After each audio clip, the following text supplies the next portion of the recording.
closer look with my macro lens on my 3-in-1 lens that I got from the internet. So check my other video when I took apart the DSL modem, and you'll see how hard it was to take apart because I wasn't paying attention. And this is just a close-up of the board. See what's on it, and so I could have an excuse to use my macro lens.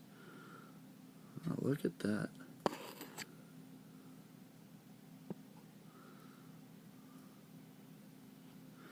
Alright, any questions, please post it. If you like the video, of course, click that you like it or tap that you like it, whichever type of device you're watching this on.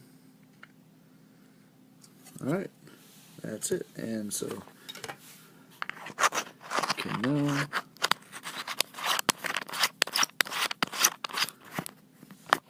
there's the regular wide angle, and there's without.